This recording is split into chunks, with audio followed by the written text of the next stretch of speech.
Nutrición Imperfecta con Marta Mármol.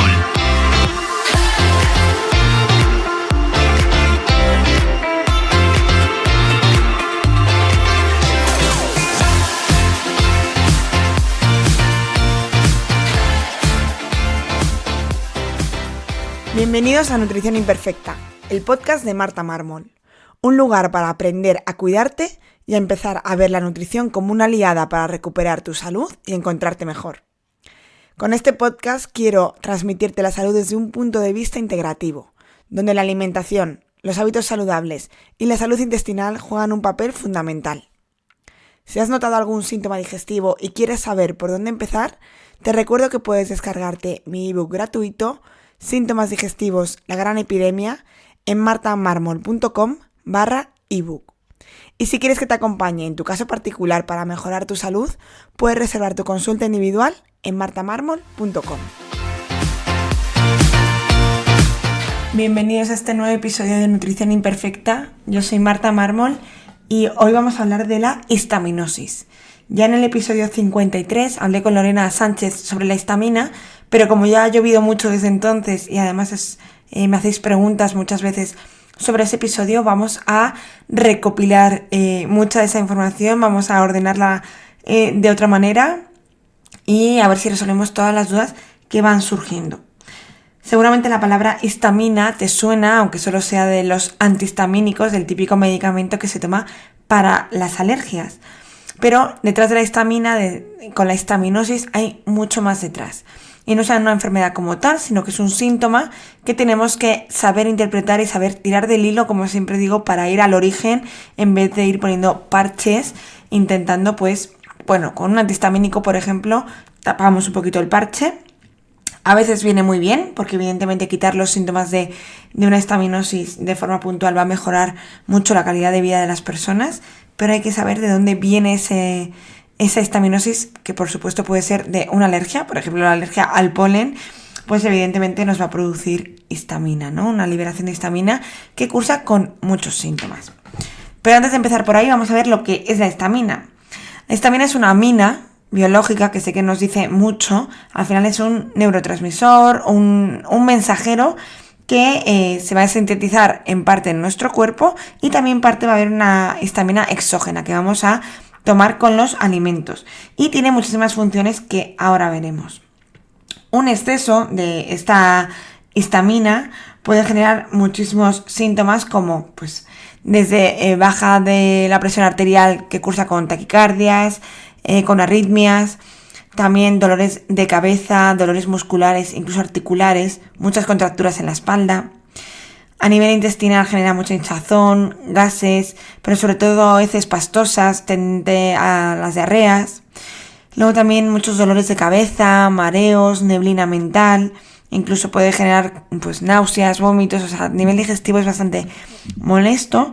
Y luego las típicas que pensamos cuando tenemos alergia, enrojecimiento de la piel, eczemas, urticaria, también rinitis, mocos, todos los síntomas que nos da la típica alergia, ¿no? Goteo de mucosidad en la nariz, dificultad para respirar, todas estas cosas pueden producirse, evidentemente no tienen por qué cursar todas, cuando hay un exceso de histamina.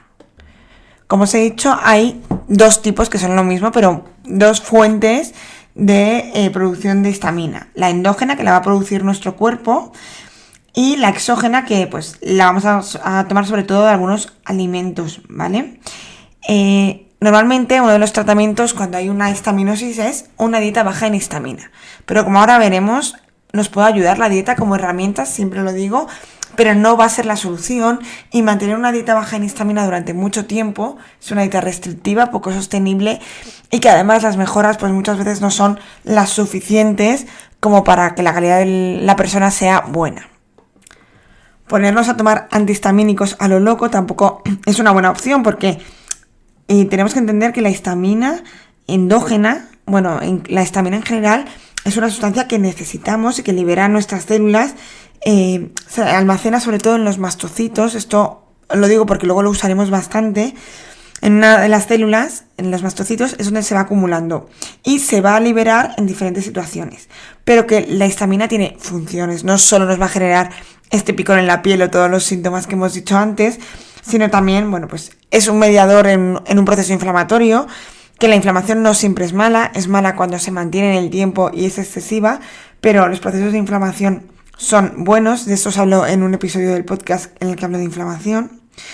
También va a regular el pH del estómago, va a producir ácido. De hecho, uno de los tratamientos farmacológicos para inhibir la producción de ácido, como el omeprazol, es otro mecanismo de acción, que es la ranitidina, por ejemplo, que va a inhibir uno de los receptores, va a bloquear uno de los receptores de histamina, entonces eso va a favorecer que se produzca menos ácido en el estómago. Que ya sabéis que el ácido es súper necesario tenerlo bien. También va a ayudarnos la histamina a regular tanto los ritmos circadianos, el sueño y vigilia. Está muy relacionada con las contracciones musculares y por tanto también cardíacas. Y bueno, como os hemos dicho antes, es un neurotransmisor y además está muy relacionado con la sensación, la percepción del dolor. Por tanto, esto es muy importante en algunas patologías que cursan con dolor, como puede ser la fibromialgia. Y esta histamina tiene dos vías de eliminación. Una es a través del intestino, en el que tenemos una enzima que se llama DAO, bueno, es la diaminoxidasa. Y por otro lado en el hígado, a través de la metilación, una reacción enzimática del hígado que, entre otras muchas cosas, va a ayudar a eliminar esta histamina. Yo me lo imagino, y siempre lo explico así me lo enseñaron, como un cubo. Un cubo que tiene varios grifos por arriba y varias vías para eliminarlo por abajo. El cubo se va a llenar de agua, que ese agua es la histamina, ¿no? Entonces, dependiendo... Tiene diferentes grifos que los va a ir llenando y se tiene que ir vaciando a la misma velocidad. Si la liberación de histamina, es decir, si un grifo es mucho más rápido y se llena y las vías de eliminación o no son tan veloces, no tienen tanta capacidad de eliminar o por lo que sea no funcionan correctamente, ese cubo se va a empezar a llenar y cuando rebosa es cuando empieza a haber síntomas. Entonces, el tratamiento puede ir destinado primero a ver qué grifo está sacando mucha más cantidad de histamina de la que debería o qué vía se ha atascado y no funciona correctamente, o ambas dos.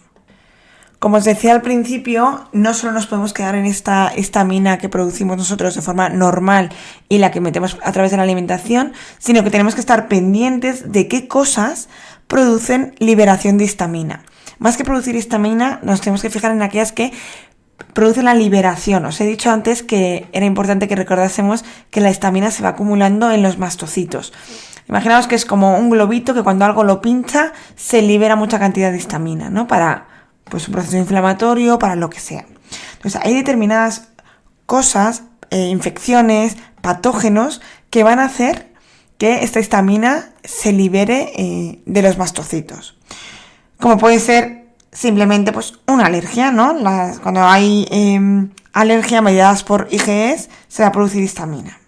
Luego, cuando tenemos poco ácido en el estómago, también se va a producir una liberación de histamina. Cuando hay un sobrecrecimiento bacteriano, que yo os he hablado varias veces de él en este podcast. Cuando hay una infección por hongos, por cándida, que de esto hablé con María Puntí en un episodio. También cuando hay parásitos, que también os he dedicado un episodio solo para parásitos, hay una gran liberación de histamina. De hecho, muchos de los síntomas, tanto de cándidas como de parásitos, coinciden con los de histamina, porque evidentemente, bueno, pues cursan con esta liberación de histamina de los mastocitos y por tanto, pues los síntomas son los mismos. Picor, eczema, heces con tendencia a diarrea, todo esto suele ser muy común, por ejemplo, de una infección por cándidas. Pero luego también, si tenemos un exceso de bacterias proteolíticas, también van a generar esto. Un virus, una infección por un virus también lo va a hacer. Incluso algunos tipos de bacterias como los lactobacillus o un exceso de estrógenos, de hormonas. Por tanto, cuando nos encontramos con una persona con una histaminosis, lo primero que tenemos que ver es si existe sospechas de que alguna de estos grifos sea el culpable responsable y esa liberación alta de histamina. Es decir, a mí me viene una persona con un exceso de histamina exagerado y tengo que pensar, ¿tiene pinta de tener cándida? Sospecho de alguna, tiene candidiasis vaginal, tiene una gran cantidad de hambre por hidratos de carbono, me tengo que fijar, ¿no? Tiene hongos en la boca, la lengua blanca, hongos en las uñas de los pies, por ejemplo. Bueno, hay muchísimas cosas que nos pueden indicar que puede haber detrás una candidiasis o un parásito, ¿no? O varias cosas a la vez, que ya siempre os digo que esto normalmente, cuando hay una cosa, vienen acompañadas de muchas. Entonces, en vez de empezar a tratar con algún antihistamínico, aunque sea natural, porque muchas veces criticamos los medicamentos, pero por ejemplo, la quercitina, que nos puede servir para mejorar esta liberación de histamina de los mastocitos, porque al final la quercitina lo que hace es frenar esa degranulación de los mastocitos. Por tanto, nos puede ayudar, por ejemplo, en los síntomas, y durante un tiempo podríamos usarla, pero siempre y cuando solucionemos el problema, ya sea eso. Imaginad, vamos a seguir con el ejemplo de la cándida, pues habrá que solucionar el exceso de cándida para que se empiece a disminuir esta liberación de histamina. Esto estamos en los grifos de arriba, ¿vale? Del cubo. Una vez que hemos encontrado la fuente, pues habrá que ir frenando. ¿Que nos podemos ayudar durante un tiempo de una alimentación baja en histamina, como la que hablábamos en el episodio 53 con Lorena? Sí. ¿Quiere decir que voy a hacer para siempre? No. Al final pensad que la dieta, pues es eso. Como siempre, una muleta, una ayuda, que muchas veces es mucha ayuda, pero un estrés mantenido por una dieta muy estricta, pues tampoco nos va a beneficiar nunca en nada de la salud. Pero ahora nos vamos a ir a la parte de abajo del cubo. Tenemos que ver cómo tenemos la enzima DAO y cómo tenemos el hígado. Vamos a tener que ayudar a estas dos enzimas a que funcionen correctamente. Por un lado vamos a empezar hablando de la DAO. Puede ser que no funcione correctamente. Nos encontramos con déficit de DAO, que es como se llama, cuando esta enzima no consigue eliminar o no consigue hacer su trabajo adecuadamente. Existe el déficit de DAO primario, que es el que es por causas genéticas, aunque no son muy frecuentes, porque el gen que codifica esta enzima, la DAO, es polimórfico, es decir, tiene diferentes formas y solo una está asociada a esta deficiencia de DAO. Por lo tanto, no es tan frecuente como creemos. En cambio, el déficit de DAO secundario, es decir, que depende de otras cosas, es el que más ocurre. Al final, lo que hay es una menor producción de esta enzima seguramente por un daño en la mucosa intestinal, por una presencia de una disbiosis, porque esté saturada esta enzima y no dé para eliminar tanta cantidad, sobre todo cuando estos problemas se prolongan en el tiempo. Al final también pueden faltar cofactores, es decir, aquellas sustancias que utiliza esta enzima para ir eliminando. Por ejemplo, puede ser la B6, el cobre, el magnesio, el zinc, la vitamina C. Todos estos, si nos falta alguno de ellos, también puede ser que la acción de la DAO esté reducida. También hay que entender que la DAO no solo está para eliminar la histamina, hay otras aminas que también utilizan esta enzima para eliminarse. Por lo tanto, muchas veces solo pensamos en la histamina y a lo mejor está un poco saturada. Y también recordar que hay sustancias como puede ser el alcohol, algunos medicamentos que pueden bloquear la enzima DAO. Por lo tanto, también tenerla en cuenta a la hora de tratar una sospecha de que la DAO no funcione bien, pues tendremos que centrarnos en mejorar, como siempre, la mucosa intestinal, a lo mejor disminuir un poco la cantidad de histamina que consumimos de forma exógena con la alimentación y, por supuesto, eliminando aquellas sustancias como el alcohol y, si es posible, algunos de los fármacos que la bloquean. Aprovecho para recordar que los test de medir la enzima DAO en sangre no tienen ningún tipo de evidencia y no se relacionan con histaminosis, ¿vale? Porque la cantidad de DAO en sangre se ha visto que que no se altera con la cantidad de histamina que hay. Por lo tanto, estas son algunas de las pruebas que se ponen de moda con estos problemas, pero que no nos sirven, incluso a lo mejor nos perjudican porque tiramos por un sitio por donde no es. Y por otro lado, también centrarnos en la vía de la metilación. La metilación es una vía de eliminación de fase hepática de tipo 2, que junto con otras, pues la sulfatación, por ejemplo, nos va a ayudar a eliminar algunas sustancias. Entre ellas, pues están los estrógenos, hormonas femeninas, por así decirlo, y también algunas aminas, como la histamina. Entonces, si el hígado está saturado, sobre todo normalmente ocurre o porque no tenemos los cofactores necesarios, es decir, vitaminas del grupo B, por ejemplo, que estén metiladas. Luego también hay otros cofactores, ¿no? Pues aparte de la vitamina B12, B6, el magnesio, también el SAMe, que es al final un donador de grupos metilos para que pueda funcionar bien esta metilación. Puede ser que no estemos eliminando bien esta histamina. Por tanto, encontrar la fuente que nos esté generando esa histaminosis y ayudar a los dos grifos de salida, tanto a la DAO como a la histamina, es la mejor manera que tenemos de tratar una histaminosis. No alargues una dieta baja en histamina. Yo recomiendo hacerla durante un tiempo, 2-3 semanas, e ir valorando. Si hay mucha mejoría, mantenerla hasta que podamos solucionar todo y luego a ir haciendo reintroducciones. No existe un protocolo específico, yo creo que aquí un poquito yo voy cambiando dependiendo del paciente, las ganas que tenga, las necesidades, pues un poco personalizando, como siempre os digo. Pero este episodio es más para que entendamos que no podemos ir de un poco intentando hacer una medicina más integrativa e intentar sustituir los fármacos por suplementos con el mismo efecto, que es lo que me encuentro muy a menudo. De hecho, no lo he dicho, pero este episodio viene a raíz de un tratamiento de una paciente que he tenido esta semana con una histaminosis muy fuerte, tratada en varios lugares con muchos suplementos. Además, nunca hablamos de esto, pero los suplementos que yo los uso también son caros. Por tanto, tampoco tiene mucho sentido decirle a un paciente que los medicamentos no, pero te mando 10 suplementos carísimos que al final hacen un poco lo mismo, ¿no? Para inhibir la desgranulación de mastocitos, para solucionar un poco los síntomas de picor en la piel, para solucionar un poco los síntomas de diarrea, pero esta persona venía con una cándida exagerada, además muy evidente, hicimos pruebas y efectivamente...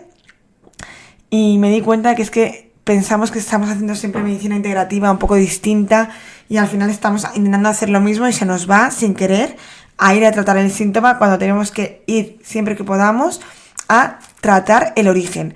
Aunque nos ayudemos de cosas que nos quiten los síntomas, que por supuesto, como antes decía, la calidad de vida del paciente también es muy importante. Y hasta aquí el episodio de hoy. Espero que hayáis aprendido algo más sobre histaminosis y que no os quedéis solo con la idea de que es mala, que necesitamos un antihistamínico. Y si os interesa y queréis, un día hablamos de las alergias, porque aquí no me he metido hoy, qué podemos hacer y qué mejoras podemos obtener a través de algún truco, suplemento, ideas para personas que sufrís alergia estacional. Nos escuchamos en el siguiente episodio aquí, en Nutrición Imperfecta.